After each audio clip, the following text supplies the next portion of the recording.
Hello, আমি অনিকা। চলো তোমাদের মধ্যে ছোট্ট আরেকটি ভিডিও শেয়ার করা যাক। এটা হচ্ছে আমার বাপের বাড়ির ভিডিও। তো আমি রেডি হয়ে যাচ্ছিলাম, কি কি পরবো তা দেখাচ্ছিলাম।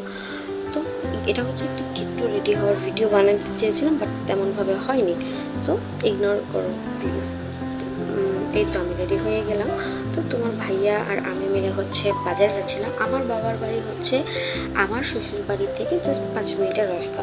তাও হচ্ছে আমি একটু বাজারে যাচ্ছিলাম তোমার ভাইয়াকে নিয়ে দই আনার জন্য। আর যে প্রচুর গরম ছিল যা বলার বাহিরে। আর তোমাদের ভাইয়া বলতেছে সব সময় ক্যামেরা, সব সময় ক্যামেরা, কি জানি বলতেছিল। আমি তোমার ভাইয়ার দিকে এমনভাবে একটা লুক দিয়েছি, তোমার ভাইয়া বলতেছে ভাই এবার ক্যামেরা রাখো আর বাসায় চলো। তো আমরা বাসায় চলে যাই। বাসায় যাওয়ার পর আর কোনো ক্লিপ নেওয়া হয়নি। আর খাওয়া দাওয়া যেখানে আছে সেখানে তানিকা অবশ্যই আছে। এখানে আমরা কাজিনরা সব একসাথে। আর আমরা হচ্ছে আমি বলছিলাম যে দেখো বল নিয়ে বসে গেছে, কজ হচ্ছে আমরা একদম সবার শেষে বসেছিলাম। তো আমাদের খাওয়ার পাহারা ছিল আমার ভাইয়া। তো আজ এই পর্যন্তই। সবাই ভালো থাকো, সুস্থ থাকো। আল্লাহ হাফিজ।